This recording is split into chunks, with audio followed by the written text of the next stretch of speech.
I'm Maria Menounos, and you're tuned in to AfterBuzz TV, the ESPN of TV talk. Now, let the buzz begin.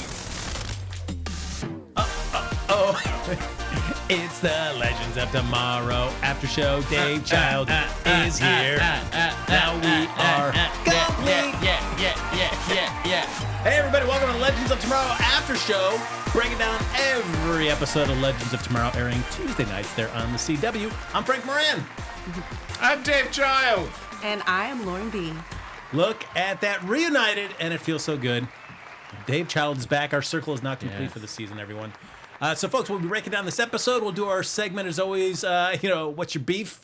To see if we can, who's got beefs with this episode, and if we can eat those beefs. Yep. It's a delightful... That's what we've decided to do, that's what we do. We're still doing it. We eat those beefs. Maybe. And maybe you can't eat that beef. Maybe that beef just has to just lay there. Let it sizzle. That's right. Let the beef sizzle. Pass. But as always, folks, like us on Facebook, give us those 5 stars on iTunes, subscribe to the YouTube channel, and Dave Child's got his cell phone out, which means the chat is up and running. I'm not just texting my mom. I'm looking at the chat. Come and talk to us. Tell us what your thoughts are. Someone's already asking what my thoughts were on the crisis. Well, as MR Dave Child was not here last week. True. Quickly, what were your thoughts on the crisis?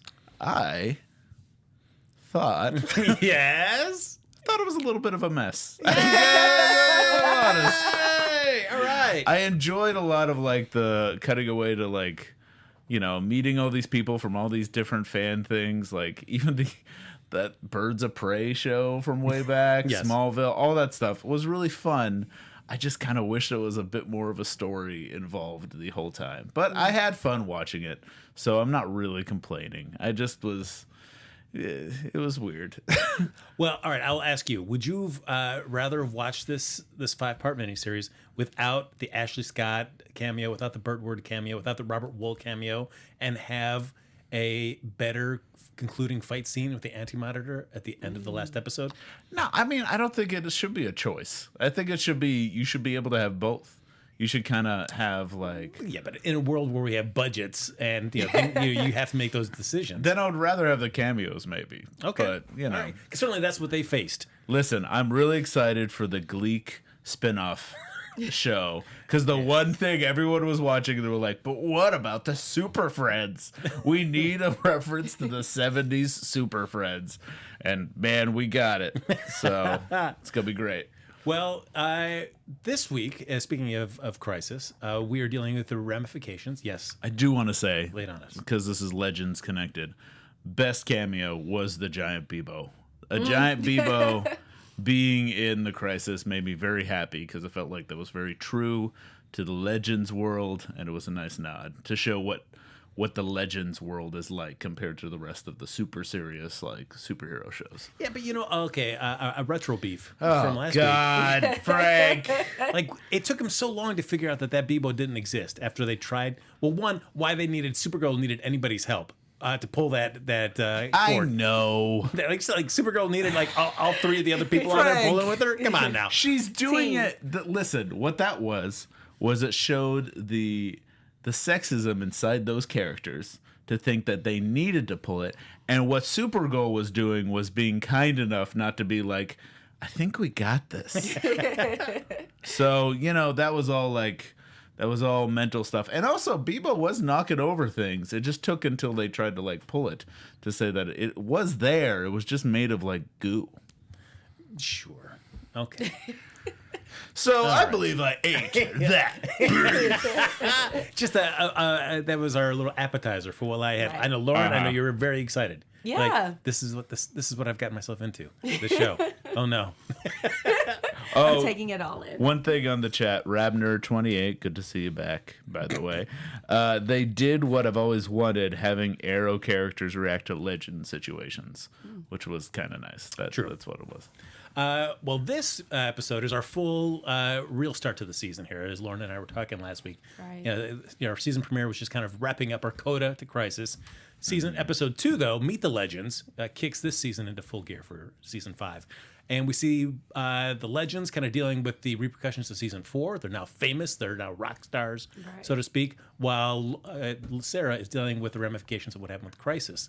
And we pick it up as both those things are they come to a head together there. So do you like, Lauren, I'll ask you, do you like seeing the Legends treated as rock stars? Do you feel like they finally earned this sort of status? I think they've earned it, but I don't like seeing it because even as they said it in the writing for the show, they're not acting like themselves. They're just continuously putting on this facade and being super dramatic and over the top for the camera. And for me, it took me out of the moment, and I like them as their quirky, goofy, careless selves that are just making mistakes and enjoying their moment and trying their best to save the day, but failing miserably. Right. But don't you think that's what they were kind of doing when given fame? They were just trying to be what they thought they were supposed to do as famous. Like, this is true. Yeah. This is true. But for the moment, I felt like it just took us out of it. They were doing it, but it was amplified like by 10, and it was just cornier to watch. Right. I don't know. This is the type of tone that I love whenever the Legends make this tone of like, this was a comedy episode. This is a full-blown comedy episode. And I feel like the show is the strongest when they go for comedy. Whenever it tries to get a little serious or have a little bit of heartstrings, it's usually, for me, where it gets a little, like, trips up a little bit. And I'm the opposite. I love it when they go for the serious. Yeah. I thought, like, a great example, for instance, just to kind of jump right ahead, is the Ava and, like, Sara serious discussion that they had. But as they did that, they were beating up people and, like, those people behind them. And I feel like that's the type of, like, that's as serious as I want them to get. That's where they're having a heart-to-heart. They're forgiving one another. We're having this great relationship that we can really appreciate. But at the same time, they're kind of beating up people that like around them. So I kind of, that's the kind of like, I love it when it gets corny and goofball-y.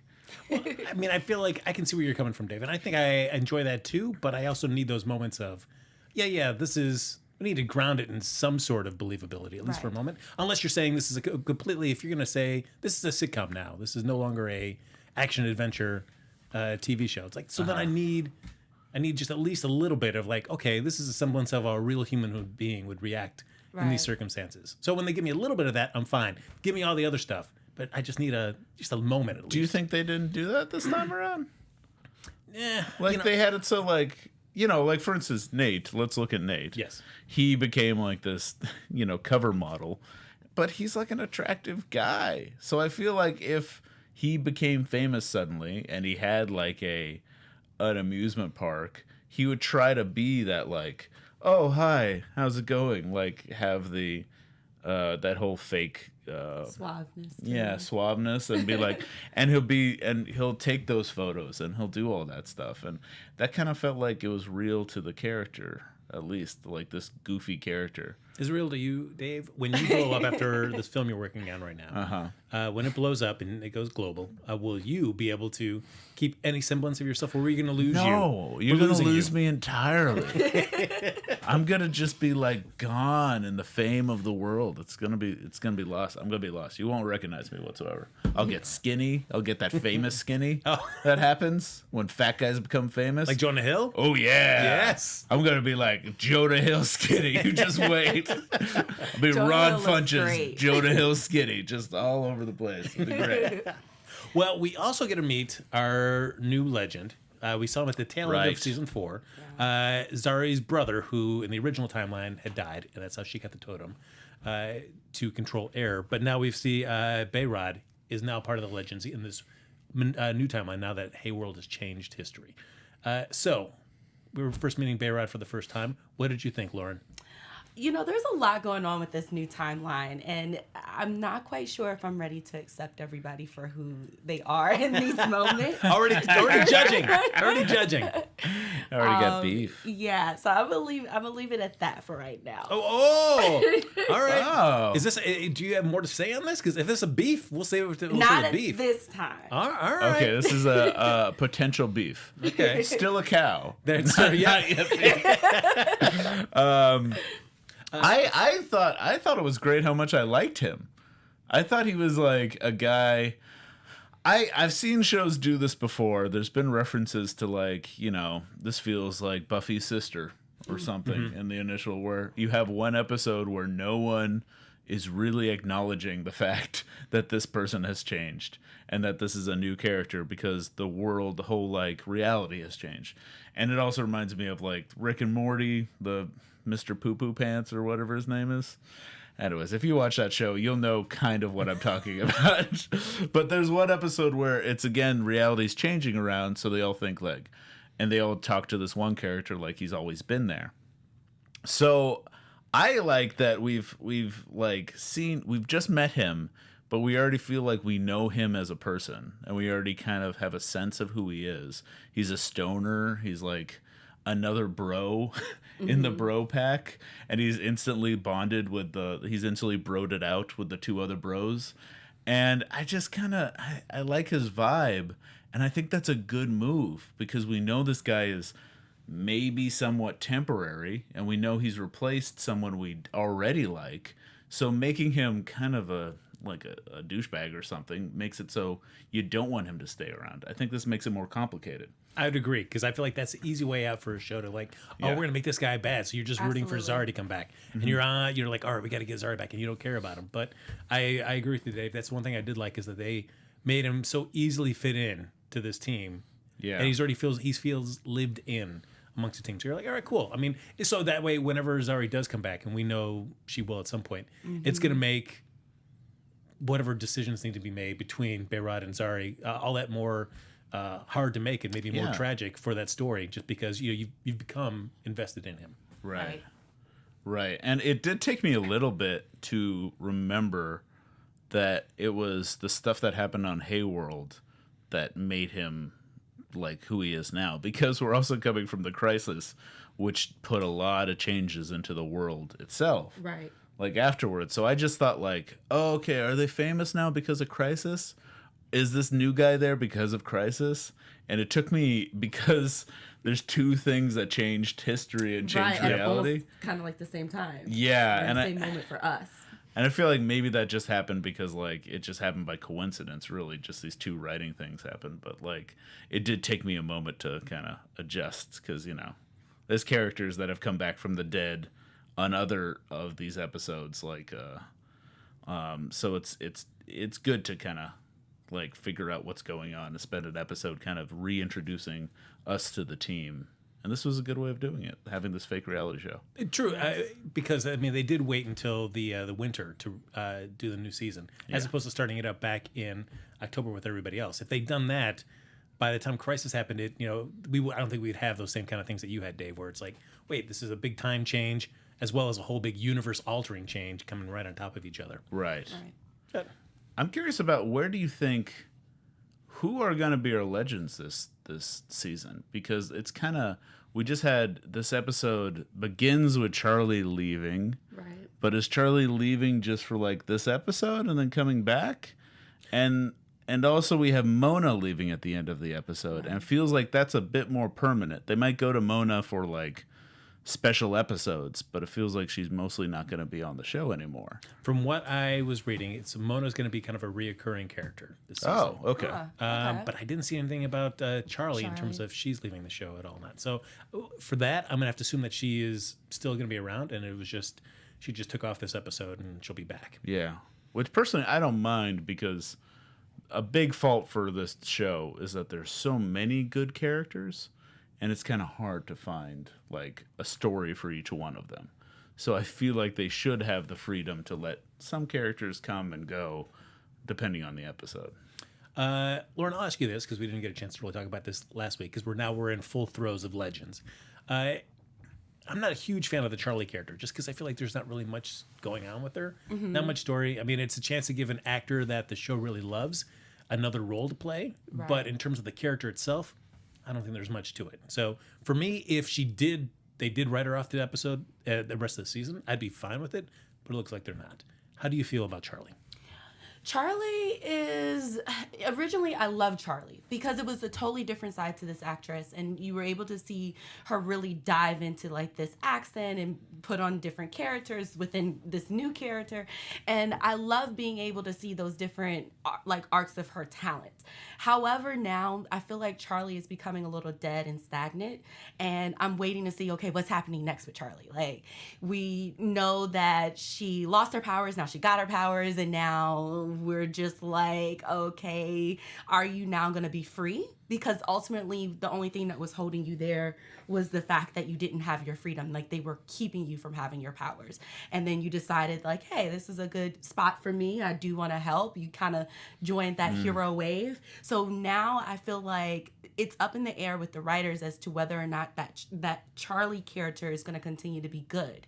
Because she kind of deals with those crazy lines of one moment she's all in, and then the next moment she's for herself, and she kind of dipped off in that moment for herself. So that's the only thing about Charlie that's difficult to take on. Sometimes it's interesting to watch, but at the same time it becomes a little stagnant when you have all these other storylines going on right now. So right now I'm indifferent about her. Yeah, and I feel like my feeling is the reason she left, and you have a good point where now she's free. Like, the reason she's on the ship is no longer the main story. She's not bound. So it is nice to see her go like, wait a minute, I'm gonna go.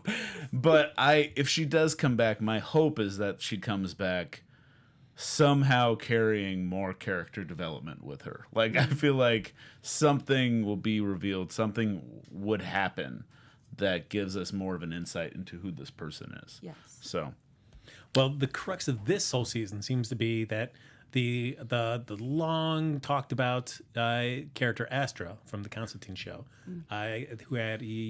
Constantine had a history.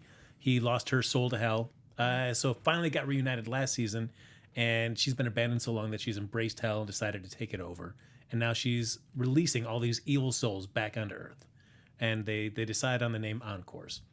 As opposed to evil do-overs or villikins. Do you agree that Encores is the best? yes, out of those choices, especially. I never know with the show if they're actually going to choose the right one, but it's Encores I think it's better.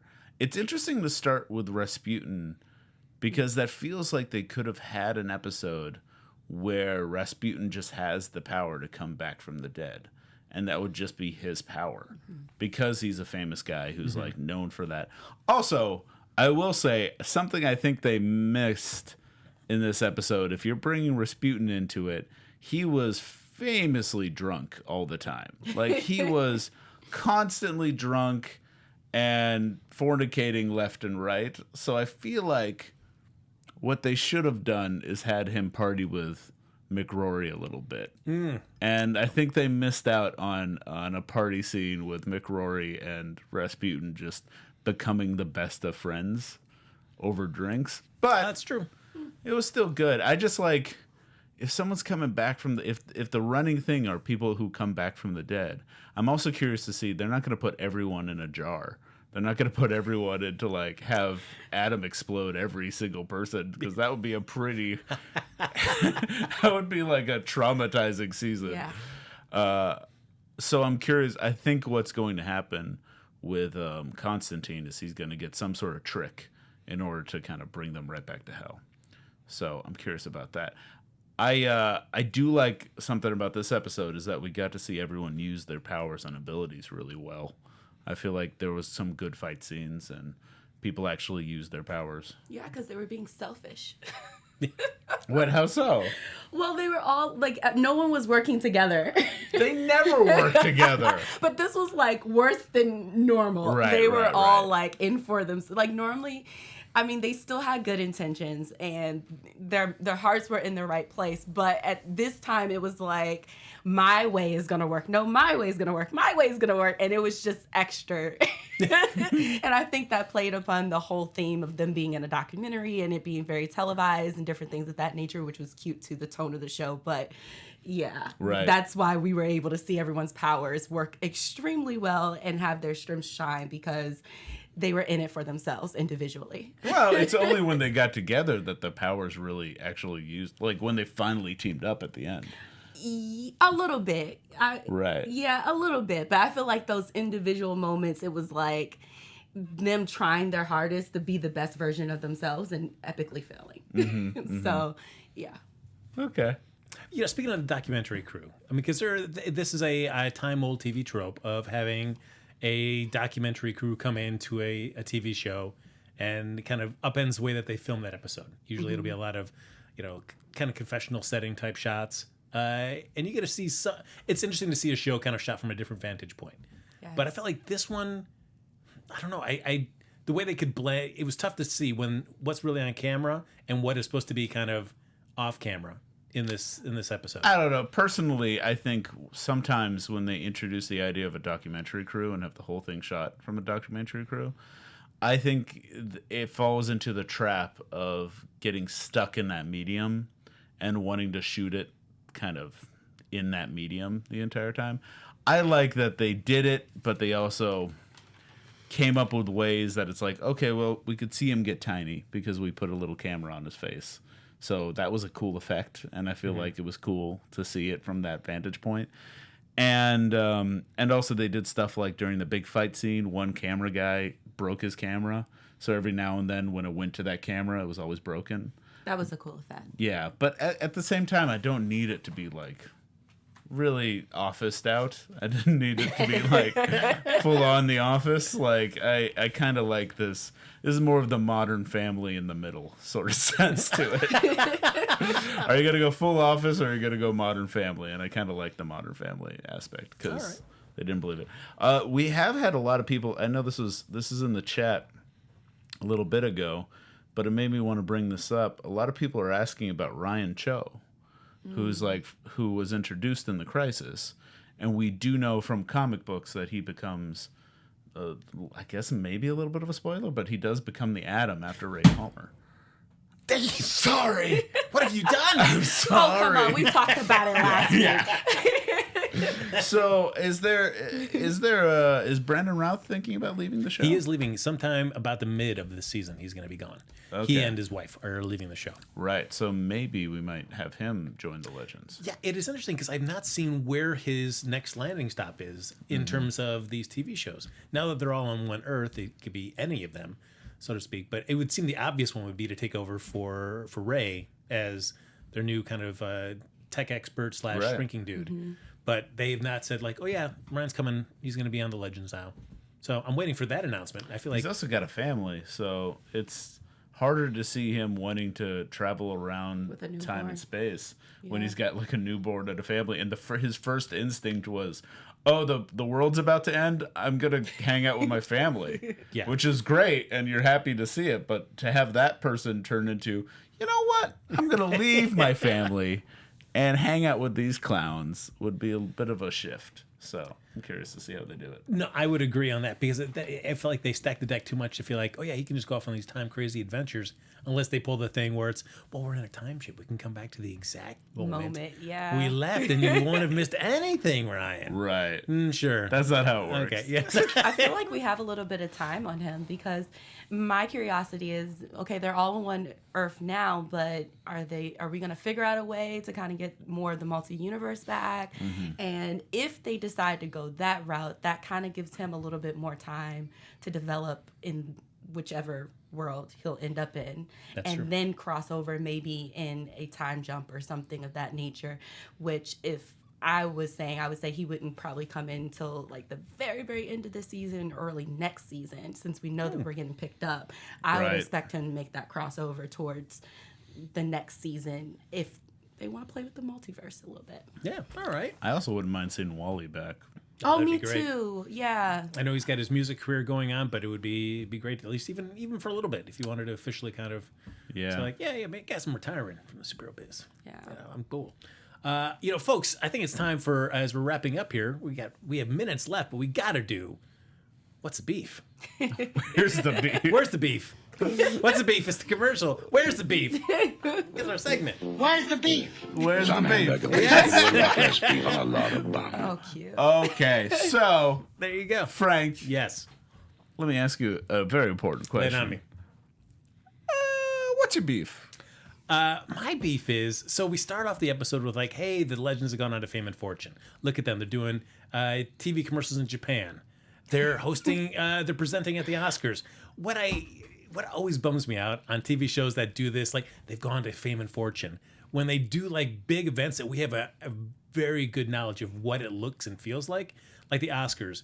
Like it in no way resembles any Oscars that we've seen in forever. This one just has the low budget feel. Budget Oscar. No. This is what was happening, and you don't see enough of it. I bet it was the technical Oscars. He was giving like best animated like hand or something like that. It's the like B-side Oscars that they just show a clip show of on the actual Oscars. But see, you feel like that would be the legends, if they were smart enough, they would have put that joke in. It's like they're hosting presenting the Oscars. Right. Oh no, it's just the technical Oscars. That's man, that big. They put a lot of their budget into this episode, and I'm okay that the fact that the budget didn't reach to the one Oscar segment that they had. But it's like, I wouldn't even want to don't even do that shot because it just looks budget. All the time, anytime any show tries to ruin the rest of the episode for you. It's just like, all right, I know. Perhaps there was like a little hidden joke within that of just what they really thought about the Oscars. It's budget. It's budget. Not enough budget. Lauren, I'll ask you, did you have any beef with this episode? Constantine coming back for that split second at the end, drinking the leftovers Rasputin. of the body, and then, snapping back into hell. I feel like that was an easy out. Like, I would have liked to see a little bit more struggle, and I feel like we're just trying to hurry up and jump to the next thing because, like, obviously there are a lot of demons that are about to be, rose from the dead. But at the end of the day, I would like to see that struggle of them really trying to figure out how to get back to hell. Well, to eat that beef a little bit. But isn't that like, aren't they, I think they're setting up for next week. I think next week is all going to be about Constantine is going to be in hell. I think that's going to be kind of the B story. Yeah. I'm guessing here. Or they're doing something with Constantine where they're setting up that he comes back from hell, he fights a couple of people in hell, and has some sort of easy way to trap these people. Well, that's what I mean. I mean, from the pilot and like season 2, these type of moments have been a little bit longer for them to figure out the solution for. So I feel like in this moment, for us to go from episode 2 to 3, like, I immediately am going back. So that was like an easy fix to get back. And then I assume that all of next episode would be like him fighting or whatever. But really, are we going to get a episode 3 where he's going to still be fighting in hell? No, that's probably just going to be one episode. And I would have liked to see him deal with really struggling with trying to figure out the solution on Earth first. And having more than 2 demons pop up to figure out how, obviously we know it's bad, but I would have liked for there to be something like a higher stake before he went back to hell. So this could be there's still room for them to fix your beef. Yeah, that's true. Because there's still room for them to actually because I agree, I don't like easy fixes on TV shows. So I'm hoping that it at least takes a couple of episodes to kind of figure out how to save the day. So, but he could, starting off in hell, it could be just the start of things. So we'll see.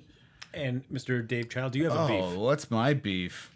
I actually really liked this episode. I thought it was one of the more, I don't know,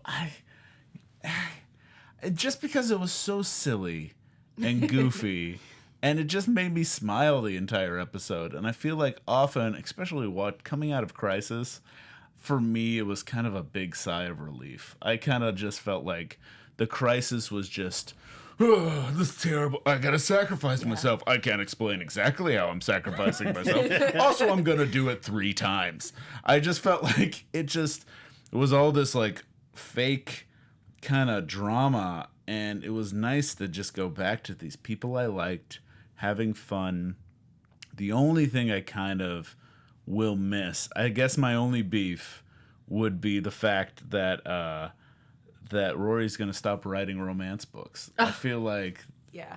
I feel like he should really continue, and I feel bad that he's giving up on that and giving it over to Mona. Also, you read one letter she wrote, man. Hey, you know talent when you see it. I just feel like, I guess he has been working closely with her as she's been this kind of agent for him. And also, I kind of did want to see the dynamic change a little bit. Now that you brought up like where they were when they were famous, I like the idea of like, okay, now Mona is a high-powered agent as well as this werewolf from Hawaii. I want to see what that's like, but we're not going to see that at all. It's just it went right back to zero like as soon as they have it. I liked the fact that no one really trusts Ray Palmer because he was Neuron for like a split second. But that's going to get forgotten, and it's going to come back. Yeah, I'd true. like there to be, like, stakes. If you're introducing it, then those stakes remain. I guess I agree. If it was a show that was always set in 2020, so Ray had to deal with that on a regular basis, but they're traveling through town all the time. So nobody back in, 1930s Hollywood is going to care that Ray was Right. ever Neuron. So in terms of that, it's not going to be something that's going to be really But that focused would on. be a good reason for him to continue being part of the Legends. You can build true. up their characters through these like modern time problems that are happening. Like maybe Mona doesn't like being a security person, like a agent person, so she is getting back into the Waverider because of it. So I don't know, stuff like that would be nice. From the words of Dave Child, from your lips to Keto's ears. Yeah, Look at that. As they're working on season 6. yeah. There you go. So real quick, one bit of news as we're getting ready to wrap up here. AfterBuzz TV News. Lauren, you did mention about the multiverse, and there was an article with Mark Guggenheim that explained that at the end of the episode 5 of the Crisis Crossover, we saw Stephen Amell narrate. At the beginning there was a world and all this stuff, and kind of set up the new setting of the universe. There is indeed a multiverse, but since all our Arrowverse shows, their Earths were merged together, they're the only ones that don't realize that there is still a multiverse. Oh. And the reason that they did that is they want them to not know about that for a while, because then every other storyline out of that would be like, we got to get it back to the way it was. We got to get it back to the way it was. And the writers just wanted to not have to worry about focusing on that. So to the characters, all they know right now is that their Earth is the only one that exists. But the multiverse still does exist with all Titans, Doom Patrol, the DC Cinematic Universe, all that stuff still exists. And at some point, who knows when, we may get a chance to go and explore the multiverse again. But as for right now, I think probably for the rest of this season at least, everybody's going to think that their Earth is the only Earth. Okay, cool. Yeah. Makes like sense. that. I could see that. We kind of derail the rest of the season if you're just trying to restore the mess that you thought you cleaned up. That would get very old soon. Ladies and gentlemen, we have come to the end of another Legends of Tomorrow show. Lauren, how are you feeling? Are you excited now, or are you scared that you made this choice to join the Waverider? Challenge accepted. There's so much. I mean, I love this show, and I think this is a good challenging show to get introduced to for the DC fans because there's so many connections to the other shows. So yeah, I'm here for it. Let's do Awesome. it. It's going to be exciting. A big thanks to Jonathan for that sweet special segment graphic. Yeah. Mwah. Yeah, no worries. Beautiful. You're beautiful. But as always, folks, like us on Facebook, give us those 5 stars on iTunes, subscribe to the YouTube channel, and thank you everybody for hopping in the chat. We're glad the chat is up and running. We're glad you're here with us for a whole new season of Legends goofiness. I'm sure there's going to be much beef presented. How much of it gets eaten this season? I guess it's up to Dave and Lauren to find out. Yeah, we will be off next week because We're they're not supposed doing. He wanted to just trick you into tuning in again, but yeah, they're doing a special long Arrow. Remember that Arrow sort of segment. So there's no Legends next week. So we'll see you in 2 weeks. Yeah, I think they're calling it Quivering Lips. Ew. No? Just ew. Okay, that was just a try. Use it, WBTV promo team. Use it, please. But if you want to stay in touch with any of us, even after the show's over, Jonathan, you don't like to have anybody follow you on social, so please give me your home address. It's going to be 482 North Hollywood Way. Yeah, All right, perfect. You want to give your social while you're at it? 72843. Good. Okay, great. 8. And you can find me. I'm Dave Child. You can find me at MR Dave Child on the Twitters and the Instagram at DaveChild.com for all your James Child needs. Oh, boy. We got a little. Oh, man. And as always, you can find me on Twitter and Instagram at Lauren B. Mosley. That's Mosley. And let's chat. That's right. Follow me on Twitter and Instagram at HappyGoJackie. Folks, that's going to do it. As Dave said, we'll be back February 4th. That's right. So you can say your fond farewells to Stephen Amell and the rest of the Arrow team next Tuesday. And we'll be back here the Tuesday after that for an all-new episode of the Legends of Tomorrow After Show right here on AfterBuzz TV. Speed off. Swampy. Our founder, Kevin Undergaro, and me, Maria Menounos, would like to thank you for tuning in to AfterBuzz TV. Remember, we're not just the first, we're the biggest in the world, and we're the only destination for all your favorite TV shows. Whatever you crave, we've got it. So go to AfterBuzzTV.com and check out our lineup. Buzz you later. The views expressed herein are those of the hosts only and do not necessarily reflect the views of AfterBuzz TV or its owners or principals.